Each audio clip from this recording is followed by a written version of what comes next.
नमस्कार, स्वागत है आप सभी का। आज हम करने वाले हैं हमारा 5th चैप्टर और 5th चैप्टर का नाम है प्राथमिक क्रियाएं। देखो, हम जो भी काम धंधे करते हैं उन्हें बोला जाता है क्रियाएं, हमारी एक्टिविटीज़। तो हम अलग अलग टाइप के काम करते हैं, आप सभी ने देखा होगा। कोई आदमी खेती करता है, कोई आदमी व्यापार करता है, कोई कहीं पे नौकरी करता है, कोई कुछ करता है, कोई कुछ करता है। तो पूरी दुनिया में इतने सारे आदमी हैं और हर एक आदमी का काम अलग अलग है। जैसे कि मैं टीचिंग करता हूँ, ठीक है, ये मेरा एक प्रोफेशन है, मेरा एक काम है। कुछ आदमी ऐसे होंगे जिनका काम क्या होगा, खेती करना होगा। कुछ आदमी ऐसे हैं जिनका काम क्या है, मछली पकड़ना। कुछ आदमी ऐसे हैं जिनका काम क्या है, व्यापार करना। कोई फैक्ट्री का मालिक है, कोई कुछ है, ठीक है। तो मतलब हमें ये पता चला कि हर आदमी का अलग अलग काम है। तो यही जो काम है यही हम पढ़ने वाले हैं अब आगे वाले सभी चैप्टर्स में। आज वाला जो हमारा चैप्टर है उसका नाम है प्राइमरी एक्टिविटीज़ या प्राथमिक क्रियाएं। तो प्राइमरी और प्राथमिक नाम से ही पता चल रहा है हमें कि इसमें वो सारे काम आएंगे जो हम शुरू से करते आ रहे हैं या जो हमें नेचर ने ही दिए हैं। अब देखो, प्राथमिक क्रियाएं हैं क्या। प्राथमिक क्रियाएं वो सारी एक्टिविटीज़ हैं जो कि हम डायरेक्ट नेचर के द्वारा करते हैं, यानी कि जो हमें प्रकृति ने दिया है। अगर हम एज इट इज़ उसी चीज़ को अपनी लाइफ चलाने के लिए यूज़ करें तो वो हमारी प्राइमरी एक्टिविटीज़ है। उसको बिल्कुल भी चेंज ना करें, एज इट इज़ जो पृथ्वी ने दी है, जो नेचर ने हमें दिया है, उसी हिसाब से हम अगर यूज़ करेंगे तो वो क्या कहलाएगा, प्राइमरी एक्टिविटीज़, प्राथमिक क्रियाएं। क्या क्या चीज़ें होती हैं ऐसे, देखो, अगर मैं खेती करता हूँ तो मैं क्या कर रहा हूँ, मैं नेचुरल चीज़ों को उगा रहा हूँ और उसको एज इट इज़ खाने में यूज़ कर रहा हूँ, ठीक है। तो खेती करना क्या है, एक प्राइमरी एक्टिविटीज़ है। दूसरा देखो, अगर मैं जंगल में गया, मैं लकड़ियाँ काट के लाया, तो मैंने कुछ अलग किया, उसमें जो नेचर में था वही तो कर रहा हूँ मैं। अगर मैं जंगल में गया हूँ, लकड़ियाँ काट रहा हूँ, तो पेड़ से जो लकड़ियाँ काटना या पेड़ का यूज़ करना क्या है, हमारी प्राइमरी एक्टिविटी है, क्योंकि हमने इसमें कोई भी चेंज नहीं किया। जो भी हमें नेचर ने दिया उसी चीज़ को हम क्या कर रहे हैं, उसी चीज़ के हिसाब से काम कर रहे हैं। समझ गए। खेती करना क्या है, प्राइमरी एक्टिविटी है, क्योंकि हमने कोई भी चेंज नहीं किया। दूसरी चीज़, लकड़ी काटना जंगल से क्या है, प्राइमरी एक्टिविटी है। अब जंगल में बहुत सारे पेड़ पौधे हैं, वहाँ से फल तोड़ना, फूल तोड़ना, सब्जियाँ तोड़ना, ये सारी चीज़ें क्या हैं, ये प्राइमरी एक्टिविटीज़ हैं, क्योंकि हम इसमें कोई भी चेंज नहीं कर रहे। एज इट इज़ जो नेचर ने दिया है उसका यूज़ कर रहे हैं। और क्या क्या चीज़ें होती हैं ऐसे, देखो, जो मछुआरे मछली पकड़ते हैं तो मछली भी नेचर की दी हुई चीज़ है, उसको एज इट इज़ हम क्या कर रहे हैं, पकड़ के उसको या तो खा रहे हैं या बेच रहे हैं। तो ये क्या है, ये भी प्राइमरी एक्टिविटी है। हंटिंग करना यानी कि शिकार करना, शिकार को आखेट भी कहा जाता है। तो आखेट करना या शिकार करना यानी कि हंटिंग जो है वो भी तो प्राइमरी चीज़ है। भगवान ने ही, नेचर ने ही जानवर बना के भेजे हैं, उनको अगर आप मार रहे हो तो वो क्या है, हंटिंग है। तो वो भी क्या है, इसमें कोई चेंज किया है आपने नेचुरल चीज़ में, नहीं।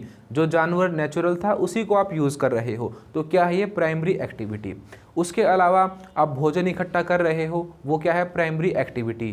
तो ये सारी चीज़ें जो आप नेचुरल करते हो बिल्कुल, वो क्या है, प्राइमरी एक्टिविटी। और ये पूरा चैप्टर हमारा प्राइमरी एक्टिविटी नाम से ही चलेगा। इसमें हम सारी चीज़ों को डीप में पढ़ेंगे। अब जो चीज़ें हमने अभी डिस्कस की हैं, खेती करना, पशुपालन करना, हंटिंग करना, ये सारी चीज़ें जो हैं यही हमें इस चैप्टर में पढ़नी है। प्राइमरी एक्टिविटीज़ में कौन कौन सी चीज़ें आएंगी, शिकार करना, भोजन इकट्ठा करना, खेती करना, पशुपालन करना यानी कि जो जानवर होते हैं उनको पालना, उसके अलावा मछली पकड़ना, लकड़ी काटना, जंगल से कोई भी चीज़ इकट्ठी करना, ठीक है। सारी चीज़ें क्या हैं, प्राइमरी चीज़ हैं। उसके अलावा एक और चीज़ है जो कि नेचुरल है और उसका आज के टाइम पे बहुत बड़े लेवल पे यूज़ होता है, वो है माइनिंग यानी कि खनन। सोने की खान होती है, हीरे की खान होती है, उसके अलावा कोयले की खान होती है, पेट्रोलियम है। तो कोयला हुआ, पेट्रोलियम हुआ, बहुत सारे हमारे मिनरल्स हुए, हमारे मेटल्स हुए, ये चीज़ें भी तो हमें डायरेक्ट नेचर से मिल रही हैं। तो जब इन चीज़ों को भी हम खोद के निकालते हैं तो उसमें भी तो कुछ हमने चेंज नहीं किया ना, बिल्कुल नेचुरल चीज़ है ना वो। तो माइनिंग करना यानी कि खनन करना यानी खानों में से इन चीज़ों को निकालना भी क्या है, प्राइमरी एक्टिविटीज़ है। खेती, पशुपालन, शिकार करना, खाना इकट्ठा करना, मछली पकड़ना या माइनिंग करना, ये सारी होती हैं प्राइमरी एक्टिविटीज़। समझ गए क्या है प्राइमरी एक्टिविटीज़। जब हम बिल्कुल नेचुरल तरीके से चीज़ों को यूज़ करें, हम उसमें कोई भी फेरबदल नहीं करते तो वो क्या है, प्राइमरी एक्टिविटीज़। सिंपल से एग्जांपल से समझो, जंगल में आप गए हो, पेड़ को काट कर ले आए, लकड़ी काट कर ले आए, तो वो क्या है, प्राइमरी एक्टिविटी। पर आपने घर पे आके उस चीज़ को क्या किया, उसका लकड़ी का सोफ़ा बना दिया अगर, और फर्नीचर बना के आप उसे बेच रहे हो, ठीक है, तो वो प्राइमरी नहीं रहेगी, क्योंकि आपने नेचुरल चीज़ को चेंज कर दिया। ठीक है, तो जब तक वो नेचुरल रहेगी तो वो क्या है, वो प्राइमरी में आएगा। आगे जो ये चेंज होने का प्रोसेस है ये अगले चैप्टर में पढ़ेंगे हम, वो चीज़ें सेकेंडरी में आ जाती हैं। ठीक, तो प्राइमरी यानी प्राथमिक, जब हम एज इट इज़ नेचुरल चीज़ों को यूज़ करें। दूसरे एग्जाम्पल से समझो आप, जैसे कि आपने किसी फसल को बोया, अगर आपने गेहूँ बोया है और गेहूँ की खेती की है तो वो आपकी प्राइमरी एक्टिविटीज़ है। पर अगर आप उसी गेहूँ से ब्रेड बनाकर उसे मार्केट में बेच रहे हो तो वो प्राइमरी नहीं रह जाती। तो प्राइमरी में आपको दिमाग में ये बात रखनी है, जब नेचुरल चीज़ों को हम नेचुरल तरीके से ही यूज़ करते हैं तो वो प्राइमरी एक्टिविटीज़ है। खेती करना प्राइमरी एक्टिविटीज़ है, पर अगर उस ब्रेड बनाकर आप कंपनी में बेच रहे हो, उसे दुकानों पे बेच रहे हो, तो वो प्राइमरी नहीं है। वो क्या है, वो हम अगले चैप्टर्स में पढ़ेंगे। तो अभी आपके दिमाग में सिर्फ इतना होना चाहिए कि प्राथमिक का मतलब है नेचर से मिली हुई चीज़, एज इट इज़ जो नेचर में है वो, ठीक है, उसको वैसे के वैसे हम जब यूज़ करते हैं तो वो हमारी क्या है, प्राइमरी एक्टिविटी। तो पूरी दुनिया में जितने भी लोग डायरेक्ट नेचर से जुड़े हुए हैं, यानी कि ये काम करते हैं जो मैंने अभी आपको बताए, खेती करना, पशुपालन करना, शिकार करना, मछली पकड़ना, ठीक है, माइनिंग करना, यानी जो डायरेक्ट नेचर से चीज़ें लेते हैं, वो सारे के सारे आदमी प्राइमरी एक्टिविटीज़ में लगे हुए हैं, प्राथमिक क्रियाओं में लगे हुए हैं। आप में से भी हो सकता है बहुत सारे लोग होंगे जो कि प्राइमरी एक्टिविटीज़ में लगे होंगे।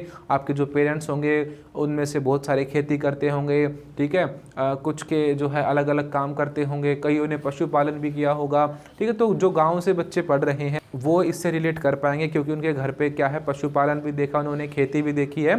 तो ये लोगों के काम होते हैं और इस काम को बोलते हैं प्राथमिक क्रियाएं, प्राइमरी एक्टिविटीज़। समझ गए ना, प्राइमरी एक्टिविटीज़ का मतलब है नेचर से मिली हुई चीज़ को नेचुरल तरीके से ही यूज़ करें जब हम, तो नेचर से जुड़ी हुई चीज़ों के लिए जो भी हम काम करते हैं उसे बोलते हैं प्राइमरी एक्टिविटीज़।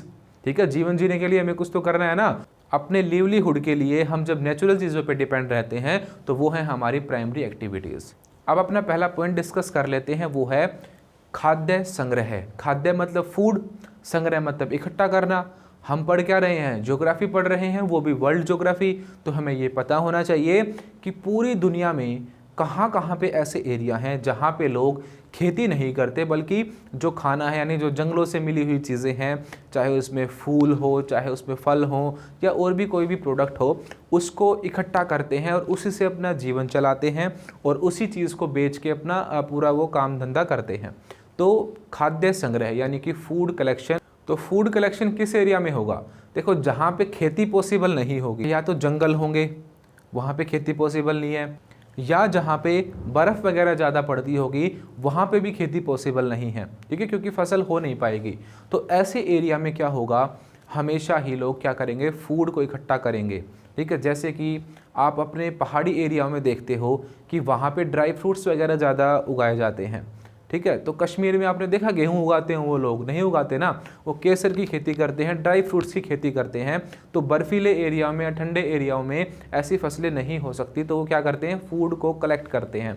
ठीक है, चाहे उसमें फल हो, जैसे कि सेब की खेती होती है वहाँ पे, तो सेब तोड़ते हैं, सेब को बेचते हैं वो, ड्राई फ्रूट्स को तोड़ते हैं, ड्राई फ्रूट्स को बेचते हैं वो, उसी से अपना खाना पीना चलाते हैं, उसी चीज़ को वो बेचते हैं। तो जहाँ जहाँ पे भी ठंडा एरिया होगा और जहाँ पे जंगल ज़्यादा होंगे, ठीक है, वहाँ पे क्या होगा, हमेशा ही फूड को कलेक्ट किया जाएगा, खाद्य संग्रह किया जाएगा, खेती वहाँ पे पॉसिबल नहीं होती। अब पूरी दुनिया में देखो कौन कौन से ऐसे एरिया हैं जहाँ पे फूड कल्टीवेशन होगा। देखो आपको है ना याद करने की ज़रूरत नहीं होती, जब भी आप ज्योग्राफी पढ़ो तो चीज़ों को समझ के चलो। अगर आपको पूरी दुनिया का पता है ना कि कहाँ पे गर्मी है, कहाँ पे बरसात ज़्यादा होती है, कहाँ पे ठंड ज़्यादा है, तो आप अपने आप बता दो कि मैंने अभी आपको बताया जहाँ पे जंगल ज़्यादा हो और जहाँ पे बर्फ़ वगैरह हो वहाँ पे ही ये चीज़ें होंगी। अगर जहाँ पे बर्फ़ और जंगल नहीं है वहाँ तो खेती ही हो जाएगी। तो हमें एनवायरनमेंट की कंडीशंस अगर पता है तो हम अपने आप जो है वो इसका आंसर दे सकते हैं कि कहाँ कहाँ पे फूड जो है उसको इकट्ठा किया जाता होगा। हमारी पूरी धरती जो है इसके बीच में जो लाइन है, ठीक है, ये बिल्कुल गर्म रहती है, ऐसे आप बिल्कुल सिंपल तरीके से समझो, मैं नहीं बता रहा आपको क्या लैटीट्यूड क्या लॉन्गिट्यूड, मैं बिल्कुल सिंपल समझाने की कोशिश कर रहा हूँ आपको। सिंपल ये समझो, धरती है, गोला है, उसके बीच वाला जो एरिया है वो रहता है गर्म, ठीक है। जो बीच में धरती का पार्ट है, बीच में लाइन खिंची हुई है, वो रहता है गर्म। तो इससे ऊपर वाला एरिया भी गर्म रहेगा और नीचे वाला एरिया भी गर्म रहेगा। पर उधर नॉर्थ पोल, नीचे साउथ पोल, उधर रहती है ठंड। तो जितना हम ऊपर की तरफ बढ़ेंगे, इस लाइन से, बीच वाली लाइन से ऊपर की तरफ बढ़ेंगे तो ठंड बढ़ती जाएगी। ऐसे ही नीचे की तरफ होगा, ठीक है। लाइन पे बिल्कुल गर्म है, उसके नीचे थोड़ा सा नॉर्मल टेम्परेचर होगा, और नीचे आएंगे थोड़ा और होगा, और बिल्कुल नीचे चले जाएंगे तो ठंड बढ़ती चली जाएगी। तो नीचे की साइड भी ठंड बढ़ती जाएगी और ऊपर की साइड भी ठंड बढ़ती जाएगी। तो अब देखो, जो ऊपर वाले एरिया होंगे और नीचे वाले एरिया होंगे, वहाँ पे कौन सी ऐसी चीज़ें होती होंगी ना, क्योंकि बर्फ़ होगी वहाँ पे, ठंड बढ़ने का मतलब क्या है, बर्फ़ है। अब देखो नीचे वाली साइड जो है वहाँ पे आप देखते हो कम देश हैं, बिल्कुल नीचे अगर आप चले जाओगे वहाँ पे पानी ही पानी है, केवल उस तरफ ऑस्ट्रेलिया देश पड़ता है, और नीचे फिर वो अंटार्कटिक महाद्वीप आ जाएगा, वो तो बर्फ़ से जमा ही हुआ है पूरा, ठीक है। वहाँ पे लोग ही नहीं रहते, इतनी ज़्यादा बर्फ़ है। तो ऑस्ट्रेलिया बचा नीचे की साइड, तो वहाँ पे होता होगा ऐसे, जो ऑस्ट्रेलिया का भी नीचे वाला पार्ट है, पूरा ऑस्ट्रेलिया तो नहीं है ठंड में, ऊपर वाला तो जो है वहाँ पे नॉर्मल मौसम है, पर नीचे वाला जो पार्ट है ऑस्ट्रेलिया का, वहाँ पे ठंड है, तो वहाँ पे ये चीज़ें होती हैं। उसके बाद अब ऊपर आ जाओ, अब ऊपर हैं बहुत सारे देश हमारे, अधिकतर इस लाइन से ऊपर की साइड हमारे अधिकतर देश है। अब देखो अमेरिका जो है उसमें ऊपर वाली साइड अमेरिका की, वहाँ पे कनाडा देश भी है और अमेरिका देश भी है।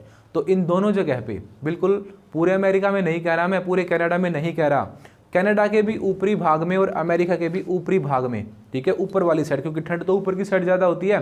तो ऊपर वाले एरिया में क्या होता है, फूड को इकट्ठा करके लोग अपनी लाइफ चलाते हैं, ठीक है, वहाँ पे खेती वगैरह कम होती है।